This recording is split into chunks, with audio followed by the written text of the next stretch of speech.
धरिसे या देहाचा विठ्ठल म्हणे कार्यवाचा पडून जाईल कलेवर पडून जाईल कलेवर विठ्ठल उच्चारी पासार रखुमा देवी वर अभय करो रखुमा देवी वर अभय करो मस्तके ठेविला हा निर्धारो पडून जाईल कलेवर विठ्ठल उच्चारी पासार ध्येयं सदा परिभवग्नमभीष्टदोहं तीर्थास्पदं शिवविरङ्कृतं शरण्यं मृत्यातिहन् प्रणतपाल भवाब्धिपोतं वन्दे महापुरुष ते चरणारविन्दं योऽन्तः प्रविश्य मम वाचमिमां प्रसुप्तां संजीवयत्य किल शक्तिधरस्वदाम्ना अन्यौष्टहस्तचरण श्रवणत्वगादिं प्राणान् नमो भगवते पुरुषाय तुभ्यं गोपाल कृष्ण भगवान की जय। पांडुरंगा करू प्रथम मन दुसरे चरणा संतांच्या त्यांच्या कृपादाने कथेचा विस्तारू बाबाजी सद्गुरुदास तुकाद्यांचे केले स्मरण होय सकळ विद्यांचे अधिकरण तेचे बंधू श्री चरण श्री गुरूंचे ते नमस्कार नियाता। ओम नमो ज्ञानेश्वरा करुणा करा दयाळा तुमचा अनुग्रह लादलो पावन झालो चराचरी नमो सद्गुरु तुकया ज्ञान दीपा नमो सद्गुरु सच्चिदानंद रूपा नमो सद्गुरु भक्त कल्याण मूर्ती नमो सद्गुरु भास्करा पूर्ण कीर्ती आता नमो रंग भूमिका कीर्तने उभे होती लोका टाळमृदंग श्रोते देखा त्या माझे नमन दंडवत जिंवे सदैवं भज सुंदराणि नामानि कृष्णस्य मनोहराणि समस्त भक्तार्ति विनाशनानि गोविंद दामोदर माधवेति जिवेर सद्य मधुर प्रियात्वं सत्यं नितं त्वां परमं वदामि आवरणेथा मधुराक्षराणि गोविंद दामोदर माधवेति त्वामेव याचे मम देहि जिह्वे समागते दंडधरे कृतान्ते वक्तव्यमेव मधुरं सुभक्त्या गोविंद दामोदर माधवेति श्री कृष्ण गोविंद हरे मुरारे हे नाथ नारायण जिह्वे पिबस्वा मृतमे तदेव गोविंद दामोदर माधवेति विठ्ठला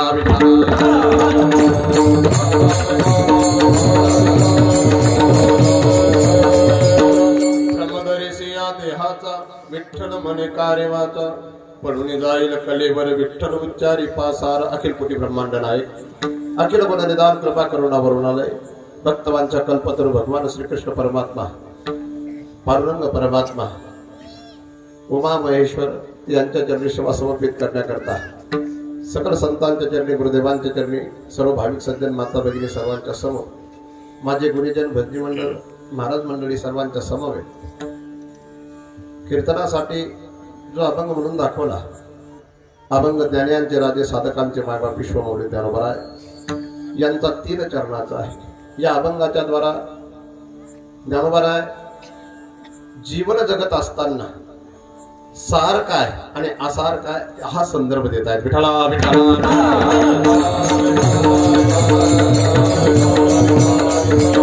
आपलं हे पोर विहीर गाव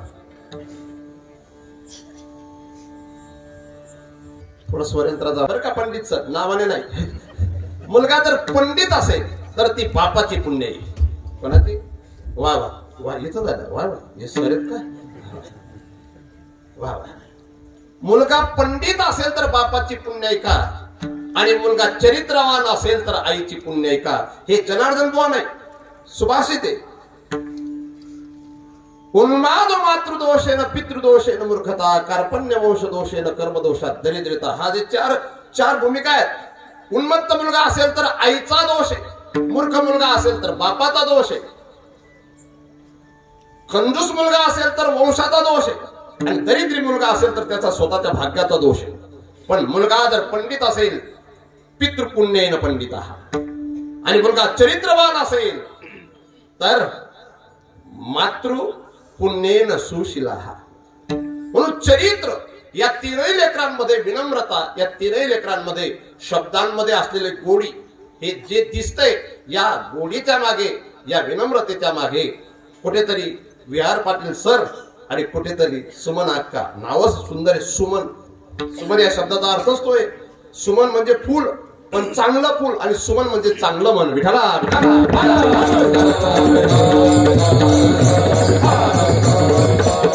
काहींच्याकडे मन असतं पण सुमन नसतं, काहींच्याकडे सुमन असतं पण सुमन नसतं. मी आज डान्स करणार आहे बरं, मला नाचता येत नाही, पण कीर्तन आहे का किती गोड माझं हे. रेल्वेचे खांब जे ते माझ्या बोरवीरकरांना बसायला किती सुंदर सुविधा आहे. मी विचार करतोय, मला तर रामजींच्या काळातले, रामजींच्या सोबत असलेली मंडळीला जशी बसायला जरी जागा नसेल, पण रामजींच्या आसनापेक्षा उंच आसन त्यांचं होतं, तसं तुमचं उंच आसन मला दिसतं. नाही बसू द्या, ते महाराज कुठे का बसेना, फक्त कीर्तन बसलं पाहिजे. काही लोक कुठेही बसतात तरी बसत नाही, आणि काही लोक कुठे जरी बसले तरी बसलेले दिसत नाही. त्याच्यापेक्षा कुठेही जरी बसलेले असते, फक्त कीर्तनासाठी बसलेले आणि कीर्तन ऐकण्यासाठी बसलेले, हे जर लक्षात ठेवलं तर काहीही असो हे ऐकणार नाहीत, आम्ही योग्य ते ऐकण्यासाठीच बसलोय असा निर्धार त्यांचा पक्का होईल. विठाला मला सर फक्त 15 ऑगस्ट आणि 26 जानेवारीलाच बोलताना पाहत होते. त्यांना असं वाटलं शाळेतलं बोलणं महाराजांचं वेगळं असतं, कीर्तनातलं वेगळं राहत असेल, म्हणून ते कीर्तन त्यांनी त्यांच्यासाठी ठेवलेलं आहे असं नाही. माझ्या बोरवीरकरांना मी भेटलो पाहिजे, कारण मी 92ला याच रस्त्याने पंढरपूरच्या वारीला गेलोय, आणि म्हणून मला माहिती हा रस्ता, रेल्वे जशी जशी 40गावला पोहोचते ना तशी तशी दिंडी इकडनं जाते. कुठे? म्हणून या गावाला मी आलो नाही असं नाही, जेवण करायला आलोय. पण ती 92ची घटना आहे, पण तरी देखील 25 वर्षानंतर का होईना, 30 वर्षानंतर का होईना, 32 वर्षानंतर का होईना, 32 वर्षाने का 33 वर्षानंतर का होईना हा योग इथं आलेला आहे. तर माता पित्यांच्या आशीर्वादाशिवाय, ईश्वराच्या कृपेशिवाय, गुरुच्या आशीर्वादाशिवाय, प्रारब्ध अनुकूल असल्याशिवाय आणि प्रयत्न योग्य असल्याशिवाय माणसाच्या जीवनामध्ये यशस्वी मनुष्य कधीच होत नाही. आज 2 लेकरं जर विहार पाटील सर यांचे शिक्षक असतील आणि लहाने चिरंजीव हे सुद्धा दोघांपेक्षा जास्त पैसा कमवत असतील, तर ही माता पित्यांची आशीर्वादाची पुण्याई आहे. माता पित्यांचा आशीर्वाद ज्याच्याकडे नसेल ना, त्याने कितीही श्रीमंत बनण्याचा प्रयत्न केला महाराज, तरी देखील कुठे ना कुठे त्याच्या जीवनात विपदा आल्याशिवाय राहत नाही. पण ज्याच्या जीवनात माता पित्यांचा आशीर्वाद असेल, ते संकटात सुद्धा पार होतात. संकट कसंही आलं तरी देखील तिथं मार्ग निघतोच. का? त्या मागचं कारण माता पित्यांचा आशीर्वाद. आणि सर्वात महत्वाचं, तुमच्याकडे करोलीचे बाबा यांचा फोटो दिसला. तुमचे गृहमंत्री ते भजन करतात का? तुम्ही भजन करतात मला माहिती नाही, पण करोलीच्या बाबांचं अखंड एक भजन असायचे कलियुगातले. ते महापुरुष म्हणून त्यांचा परिचय. श्रीराम जय राम जय जय राम, श्रीराम जय राम जय राम, श्रीराम जय राम जय राम, श्रीराम जय राम जय राम, श्रीराम जय राम जय राम, श्रीराम जय राम जय राम, श्रीराम जय राम जय राम, श्रीराम जय राम. म्हणून गुरुकृपा सुद्धा आहे, माता पित्यांचे आशीर्वाद सुद्धा आहे. किती सुंदर आयोजन नियोजन केले. कमीत कमी मी 4 बॅनर पाहिले. किती? रस्त्याने 4. काही लोक पुण्यतिथी करतात आईवडिलांची, फक्त त्यांच्यावर उपकार. कोणावर? ज्यांची पुण्यतिथी करतात त्यांच्यावर उपकार. बाप होता रे म्हणून लायने फोटो. हा, ही काय कामाची? असा उत्साह पाहिजे. आल्यानंतर माता भगिनी आल्यानंतर तुम्ही सर्व तुमची ती विनम्रता, तुमचं ते झुकणं प्रभावित करून जातं. काही लोकांच्याकडे गेल्यानंतरच लक्षात येतं हे ठेवलेलं आहे का आयोजन केलेलं आहे. जिथं कीर्तन ठेवलेलं असतं, काय बयाभाऊ, काय जिथं कीर्तन ठेवलेलं असतं त्या घरातले चेहरे पहा, आणि जिथं आयोजन केलेलं असतं ते घरातले चेहरे पहा. आज प्रत्येक मुद्रा सुंदर आहे, फक्त कीर्तन होईपर्यंत अशीच मुद्रा ठेवा, नाहीतर जड जातं बरं काही लोकांना. डबलचं खाणं जड जात नाही, पण कीर्तन जड जात. आणि म्हणून ते जड नको जायला. मी जास्त चुकीचं बोलणार नाही, बरोबरही काही जास्त बोलणार नाही. तुमच्या कानातले रुद्राक्ष पंचमुखी आहेत का सातमुखी का 11 मुखी आहेत? तसे बंधनो मुख म्हणत तुमच्याकडे एवढंच दाखा, बाकी रुद्राक्षाचा मुख नका.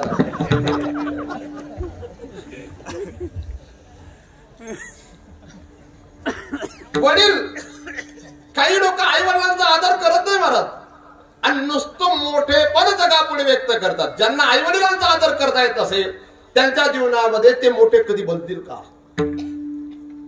तुम्ही त्यांना 10,000 रुपये महिन्याचे देऊ नका, पण 10 शब्द त्यांच्याशी प्रेमाने बोला. अभिवादनशीलश्च नित्यं वृद्धोपसेविना चत्वारि तस्य वर्धन्ते आयु विद्या यशो बलम. या 4 गोष्टी माता पित्यांच्या दर्शनाने प्राप्त होत असतात. कोणते कोणते? अभिवाद, त्यांचं अभिवादन केलं पाहिजे, त्यांच्यापुढे झुकलं पाहिजे. शीलस्य, त्यांच्यापुढे कधीच कठीण शब्द बोलू नये. नित्यम, नित्य वृद्धोपसेविना, त्यांची सेवा केली पाहिजे. त्याच्याने फायदा काय? आयु विद्या यशो आणि बल या 4 गोष्टी प्राप्त होतात. तुम्ही मंदिरात जाऊन केवळ देवाचं दर्शन घेत असाल, आमच्या समोर आल्यानंतर आमच्या समोर झुकत असाल आणि माता पित्यांचं दर्शन घेण्याची जर तुम्हाला लाज वाटत असेल तर आमचं दर्शन सुद्धा तुम्हाला फलदायी ठरणार नाही, आणि देवाचं दर्शन सुद्धा कधी फलदायी ठरणार नाही. काय बोलतो ना आपण? कभी प्यासे को पानी पिलाया नहीं, बाद अमृत पिलाने से क्या फायदा. आम्ही गाणे गातो ना, विसरू नको रे आई बापाला. काही कीर्तनकार हे गाणे गातात, पण घरी जाऊन पावत त्यांचा धुळ्यात बंगला, पण माय बाप घरात सापडत नाही ना. विसरू नको रे आई बापाला, झिजविली ज्यांनी काया, काया झिजवली तुझ्या शिरावर, धरली सुखाची छाया रे वेड्या. मिळणार नाही तुला बायकोची माया.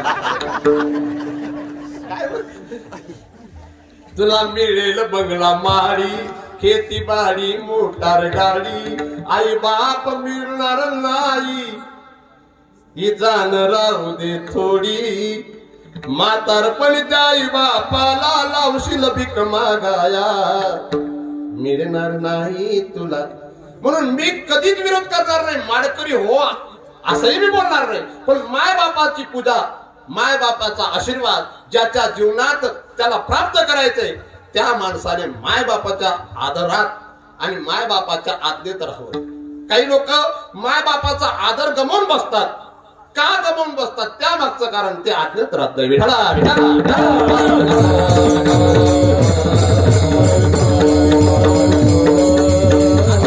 अजय पाटील सरांचे दोन्ही लेखन मी पाहिलेत.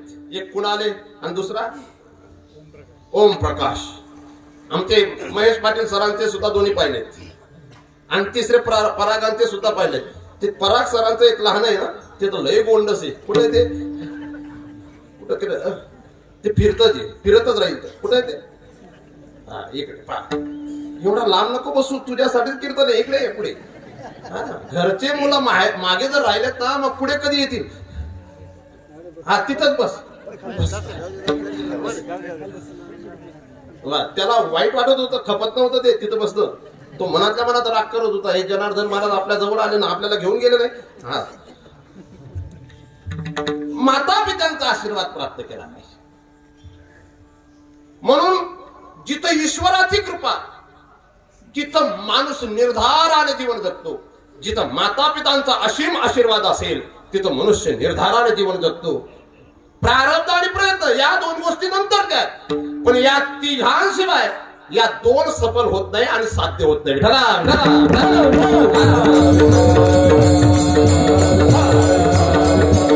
आणि म्हणून ज्ञानोबाला या अभंगाच्या द्वारा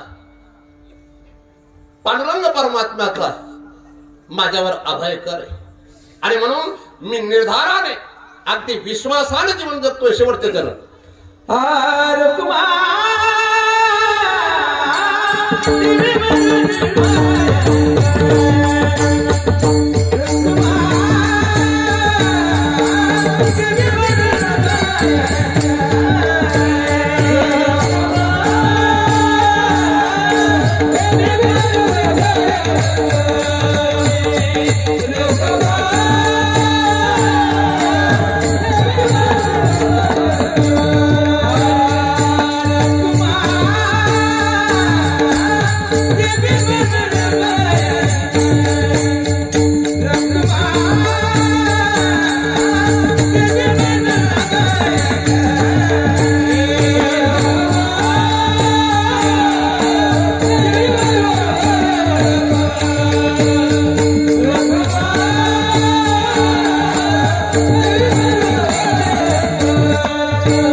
खालून वर जातोय आणि माणसाने खालून वर जावं का वरून खाली यावं? काही लोक कसे जातात वरून खाली येतात. अरे वरून खाली जाऊच नाही. वरून खाली येणं पापी लोकांचं काम आहे, खालून वर जाणं पुण्यवानांचं काम आहे.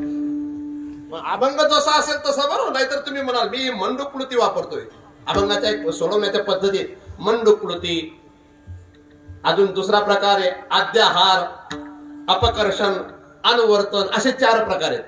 पण मी आता जास्त क्लिष्ट विषय घेणार नाही, नाहीतर लोक मला बघायला आलेत अर्धे. ज्या अर्थी एवढा मोठा फोटो आहे त्या अर्थी चांगला कीर्तनकार असेल. कारण लोक आता वर्तमानात जास्त कीर्तनकार बघायला यायला लागले, ऐकायला कमी. कसे राहतात, कसे दिसतात महाराज. महाराज लोक आता महाराज कसाही दिसला पाहिजे. आता मड आहे, या मड्यावर प्रेम करणारा माणूस तो मड्याच्या संदर्भात काय सांगेल? काय वाटतं गरताळकर? तुम्ही गरताळचे ना? टेन्शन मध्ये दिसतात. तिखी गरताळ सर्वांस म्हणजे गडबड गडबड होती. अभयकर माझं बाबऱ्याचे कमीत कमी 25-30 लोक आले.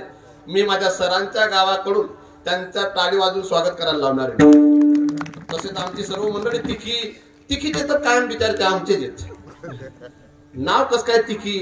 एक आपल्या धुळे जिल्ह्यातले 2-3 गाव असे मेथी, तिखी. आता आमच्या महाराजांचं गाव विसरलं, त्याच्यामुळे ते विसरतात. रखुमा देवी वर अभय करू. अभय करू इकडे असा याला म्हणतात करू. करू म्हणजे हात, करू म्हणजे करणे, करू म्हणजे एक पदार्थ आहे, पण करू म्हणजे हात. आणि कुठं ठेवला? जानवारा म्हणतात मस्तकी ठेविला, आणि तो निर्धाराने ठेविला, विश्वासाने ठेविला. आणि म्हणून मी आता बिनधास्त जीवन जगतोय. पाटील सर, तुम्हा तिघांमध्ये कोणावर जास्त प्रेम होतं? आई वडिलांचं? सर्वांवर होतं. वा वा, त्यांनाच मायबाप म्हणतात. एका मुलावर कमी आणि एका मुलावर जास्त समजून घेणे आई दुसरी करेल. मी समजलं तुम्हाला? थोडं सरकता का? त्याची मधून काय उपाधी बुवाई? दूर राहू ते जोडे मला जोडे उभा दूर. याला संसार म्हणतो. संसारने पकडायला जावं तो त्रास देत आणि सोडायला जावं ते वैराग्य होत काय ग? इकडे तुला पण यायचं का? इकडे नाही मग तिकडे जा. काय आज्ञाधारी या घरातले सर्वच आज्ञाधारी. आज विद्यार्थ्यांना गुरूंचं दर्शन घेण्याची लाज वाटते. मला वर्तमानात हस्तांदोलन घेतात. Good morning sir. काय गुड मॉर्निंग? आता आपल्याला ज्यांनी अक्षर शिकवले त्यांचं दर्शन घेण्याची लाज वाटली पाहिजे का? पण काही काही सर सुद्धा गोड आहेत. हो ती विमाननी पुढे लय रे म्हणी. जर मुलांना तुम्ही पुढ्या घ्यायला पाठवले तर तुमच्या हातातल्या पुढ्या पाहून ते म्हणतील यांना पुढे झुकाना कसं? कीर्तन कार जर पुढे काही उभा राहिला तो का म्हणे परिणाम होईल का? काय बाबा तू तर नवीन तरुण लग्न झालेलं दिसत नाही तुझं. झालं इकडे मग पुढे काय घाबरू नको. जर आम्ही कीर्तनकार वाकड्या पावलानं चालू लागलो, तुम्ही सरळ पावलानं चालणार का कधी? मग आमचा सरळ पाय असल्याशिवाय तुम्हाला पाया पडा वाटेल का? म्हणजे वाकडा करा आहे ना. त्याची मध्ये कपडा घाला ते हा उपकार येत आणि तुम्ही आणले त्रास दिला.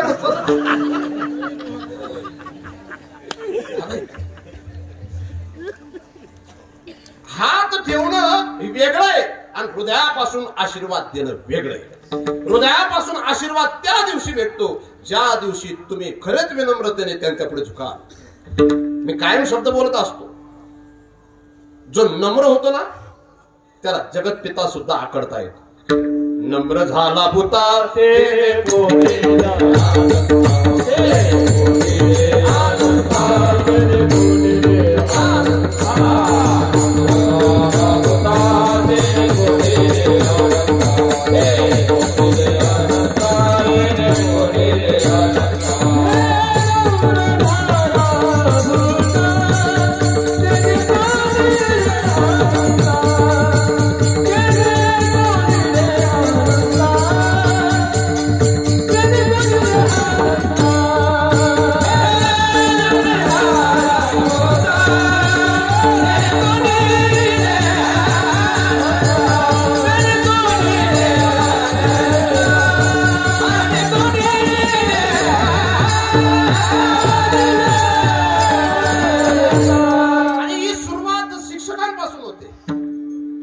शिक्षकांच्या पुढे लोक झुकतात पण त्यांच्या घरचे लोक झुकत नाही.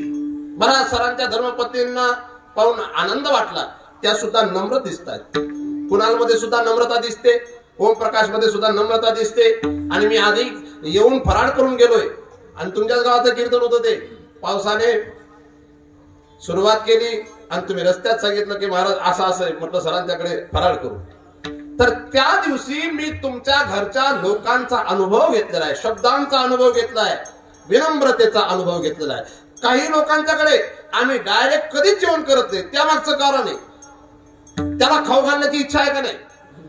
जर खाऊ घालण्याची इच्छा नसेल नाही वो आमना घर महाराजी राहणार म्हणून खाऊ आणणं पडावं चाललंय जाय तसं खाणं जाय. म्हणून विनम्रता आणि सद्व्यवहार त्यांचा दिसला.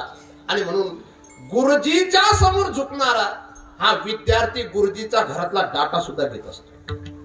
काही काही सर इतके भाग्यवान आहेत की त्यांना मुलं आहेत, त्यांचा समाजातील मुलं आदर करतात पण घरातली मुलं आदर करत नाही. पण सरांचा एक आदर आहे. सरांचा चेहरा तुम्हा दोघा सारखा दिसतोय. सरांनी आपल्या लेकरांना आधी घडवलेलं आहे, आपल्या लेकरांना आधी बनवलेलं आहे. महाराज धनगर समाजाची 10-5 पोरं माझ्याकडे यायचे श्रीमद भगवद्गीता शिकायला बरं का महाराज. आणि तिथंच मध्ये सरांचे दोघा सरांचे बदलीचं ठरलं. त्यात पंडित सर आणि अजय पाटील सर धनगराचे 4-5 मुलं माझ्याकडे आले आणि मला म्हणत होते आमच्या अजय पाटील सरांची बदली करू देऊ नका ना महाराज. काय शब्द बोलले.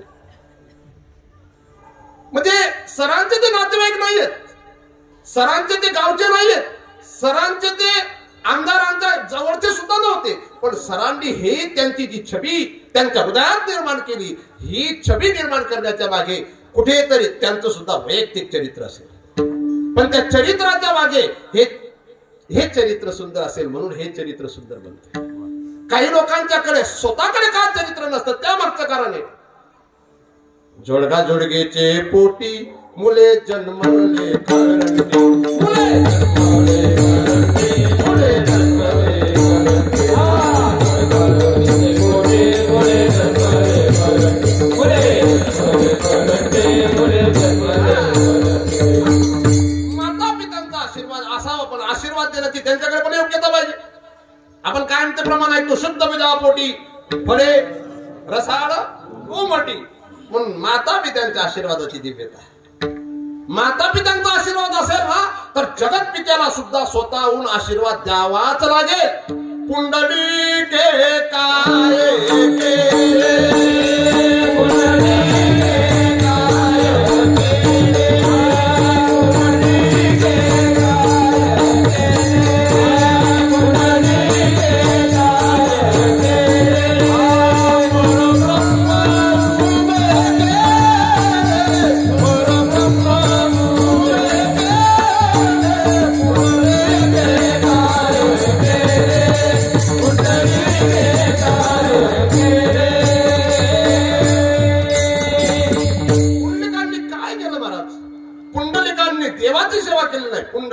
माता पित्याची सेवा केली.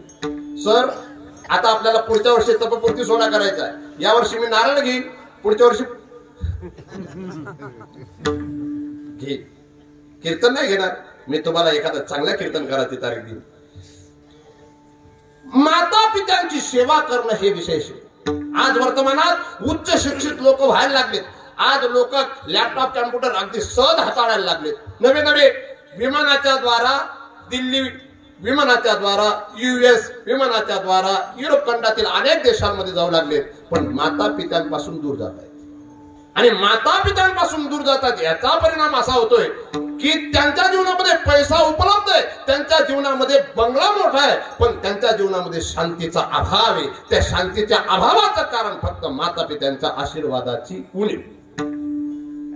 म्हणून माता पित्यांचा आशीर्वाद ज्याच्या जीवनात असेल त्याच्या जीवनामध्ये सद्गुरूंचा आशीर्वाद राहणारच आणि त्याच्या जीवनामध्ये ईश्वराची कृपा होईलच. आणि ईश्वराची कृपा झाली की प्रतिकूल जरी प्रारब्ध असलं तरी अनुकूल होतं. आणि प्रतिकूल प्रारब्ध अनुकूल झालं की योग्य तो मनुष्य प्रयत्न करतो आणि योग्य त्या प्रयत्नांच्या द्वारा योग्य ते साध्य सफल होतं. पण माणसं जे मिळवायचंय, जे सत्य, जे सार आहे त्याचा वजा जीवन जगतात. आणि असं त्याच्या वजा जीवन जगणारी जी मंडळी त्यांच्यासाठी ज्ञानोबा रायांचा दुसऱ्या चरणामध्ये संदेश आहे.